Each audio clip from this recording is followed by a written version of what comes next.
Babu today is discuss about optical instruments. प्रकाशिकी यंत्र क्या होता है, आज इसके बारे में हम लोग चर्चा करेंगे। तैयार है?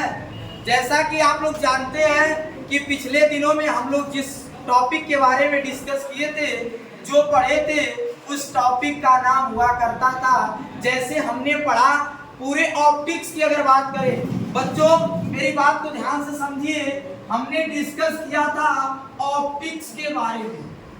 किसके बारे में डिस्कस किया बच्चों? ऑप्टिक्स के बारे में। What is optics? ऑप्टिक्स क्या होता है? इसको हिंदी में प्रकाशिकी कहते हैं। ठीक? Study of light, study of light that called is optics. हमने बताया था कि जिसमें ऑप्टिक्स वो होता है, साइंस का वह पार्ट होता है, फिजिक्स का वह पार्ट होता है जिसमें हम लाइट के बारे में स्टडी करते हैं, उसे हम ऑप्टिक्स कहते हैं। ऑप्टिक्स को रे ऑप्टिक्स क्या होता है, हमारे जो टॉपिक चल रही है वह रे ऑप्टिक्स चल रही है। इसके बाद जो पढ़ेंगे वह होगा वेव ऑप्टिक्स। समझा? और रे ऑप्टिक्स पढ़ने में, रे ऑप्टिक्स में हमने जाना प्रकाश का परावर्तन क्या होता है, रिफ्लेक्शन ऑफ लाइट, प्रकाश का अपवर्तन क्या होता है, रिफ्लेक्शन ऑफ लाइट। उसके बाद हम जाने कि अगर प्रकाश का परावर्तन हो रहा है, प्रकाश का अपवर्तन हो रहा है, तो आज उन्हीं प्रकाश के परावर्तन और अपवर्तन को कराने के लिए हम एक चीज लेकर के आएंगे, एक होगा इंस्ट्रूमेंट, जिसको क्या कहेंगे? ऑप्टिकल इंस्ट्रूमेंट, प्रकाशिकी यंत्र। समझ आया?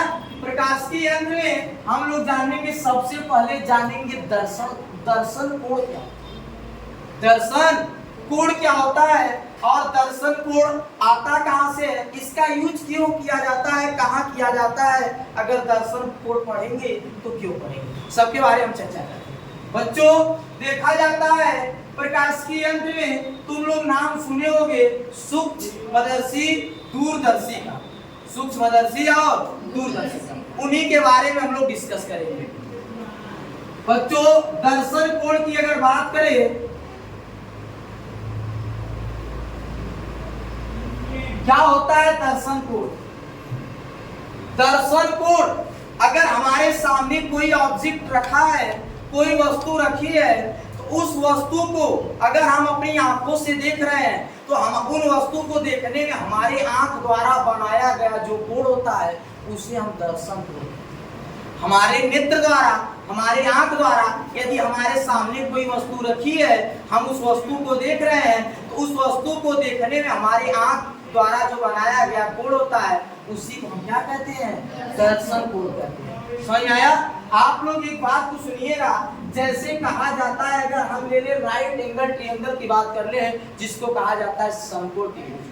कहोगे अगर सर हमारे सामने कोई वस्तु रखी गई है तो वह कुछ दूरी पर रखी होगी, बोलिए, हमारे सामने कोई वस्तु रखी है तो वह कुछ दूरी पर रखी होगी और उसकी कुछ न कुछ ऊंचाई होगी ना। मान लेते हैं कि यहाँ से किसी ऑब्जेक्ट को क्या किया जा रहा है? ऑब्जर्व किया जा रहा है। बच्चों अगर यहाँ से किसी ऑब्जेक्ट को ऑब्जर्व किया जा रहा है, तो यहाँ से वह कुछ डिस्टेंस पे होगा, वह ऑब्जेक्ट क्या होगा? कुछ डिस्टेंस होगा, उस ऑब्जेक्ट की कुछ न कुछ हाइट होगी। क्या होगी? हाइट होगी। मान लेते हैं इस ऑब्जेक्ट की हाइट क्या है? यच। क्या है बच्चों? यच है, और यह हमसे यक्स डिस्टेंस पे रखा गया है। कितने डिस्टेंस पे रखा गया है? यक्स डिस्टेंस पे रखा गया है, और उस ऑब्जेक्ट की जो हाइट है वह यच है। मेरे प्यारे बच्चों, अगर इसको, जिस ऑब्जेक्ट को हम एब्जॉर्ब कर रहे हैं, ऑब्जर्व कर रहे हैं, उसको ऑब्जर्व करते समय जब उसको हम देखेंगे, तो हमारे नेत्र द्वारा, आंख द्वारा एक कोण का निर्माण किया जाएगा, उसी कोण को दर्शन कोण कहा जाता है। मेरे प्यारे बच्चों, अगर देखा जाए इसकी हाइट h है और यह x डिस्टेंस पर रखा गया है, इस एक कोण बनाएगा, जिसको कहा जाता है थीटा एंगल। क्या कहा जाता है? Theta angle. आप लोग समकोण त्रिभुज का एक नियम पढ़े होंगे, उस नियम में बच्चों ये बताया जाता है कि थीटा के सामने वाली भुजा परपेंडिकुलर लंब कहलाती है। ठीक? थीटा जिस पर होता है 90 अंश इस पर होता है, मेरे प्यारे बच्चों, उसको हम क्या कहते हैं? आधार कहते हैं। क्या कहते हैं? आधार। यदि देखा जाए तो आप लोग एक त्रिभुज का नियम पढ़े होंगे, हाइट और डिस्टेंस का। पढ़े ना त्रिकोणमिति में हाइट और डिस्टेंस का पढ़े ना रूल, उसमें बताया जाता है tan थीटा इक्वल टू क्या होता है, लंब बटे आधार, लंब बटे आधार, perpendicular upon this, perpendicular upon this. अच्छा बताइए इसमें परपेंडिकुलर का काम h कर रहा है, अर्थात tan theta equal to h upon क्या कर दिया जाएगा, h कर दिया। बच्चों अब इसी वस्तु को देखने के लिए यदि कहा जाता है कि थीटा बहुत छोटा हो जाए, थीटा जब बहुत छोटा हो तो यह लगभग tan थीटा के क्या हो जाता है, यह बराबर हो जाता है लगभग किसके, किसके बराबर हो जाता है बच्चों, थीटा के। तो थीटा को हटा दिया, tan को हटा दिया जाता है और थीटा इक्वल टू हो जाता है h अपान। मेरे प्यारे बच्चों हमने सीखा theta equal to h upon x, अर्थात थीटा जो रहा हमारा वह क्या रहा, जो ऑब्जेक्ट रही उसकी हाइट और हमसे जितने डिस्टेंस पे रही उसी के रेशियो के बराबर हमारा निकल के आया दर्शन कोण। क्या निकल के आया बच्चों, दर्शन कोण निकल के आया। अब एक चीज यहाँ आप लोग देखेंगे क्या है, थीटा प्रोपोर्शनल है h के, थीटा प्रोपोर्शनल है किसके बाबू, h के, यानी कि थीटा के यहाँ पर कुछ न कुछ h के साथ दोस्ती है और थीटा इनवर्सली प्रोपोर्शनल है। भैया देखो यहाँ पे थीटा का x के साथ 36 का आंकड़ा है, क्या है, अगर ये बढ़ेगा तो ये घटेगा तो ये बढ़ेगा, ये सब आपस में क्या रखते हैं, 36 का आंकड़ा रखते हैं। ये बढ़ा तो ये घटेगा, ये घटा तो बढ़ेगा। इनवर्सली प्रोपोर्शनल का यह क्या होता है, नियम होता है। मेरे प्यारे बच्चों जरा ध्यान से बात को समझना।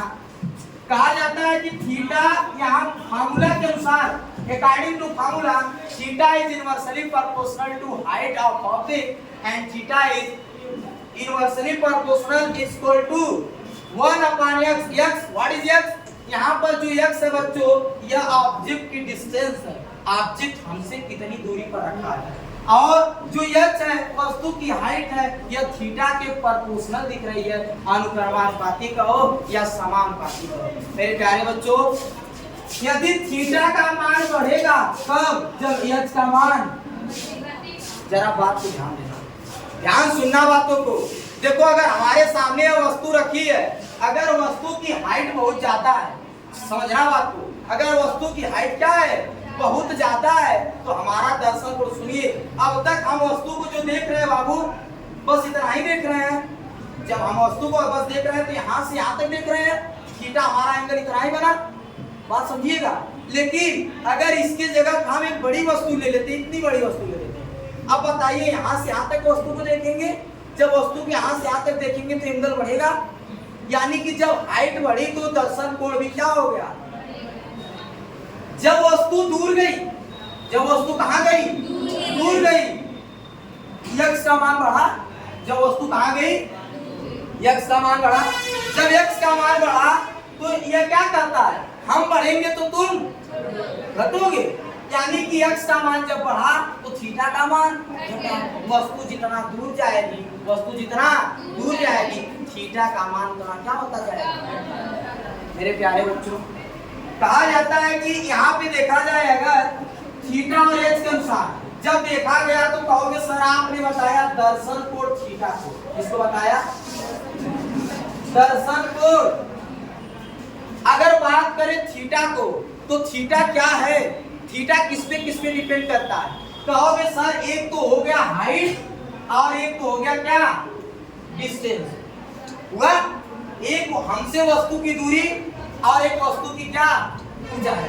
अब समझिएगा जब वस्तु दूर होगी तो उसको देखने के लिए दूरदर्शी की आवश्यकता पड़ेगी क्या, और जब वस्तु छोटी होगी उसको बड़ा करके देखने के लिए सूक्ष्मदर्शी की जरूरत पड़ेगी।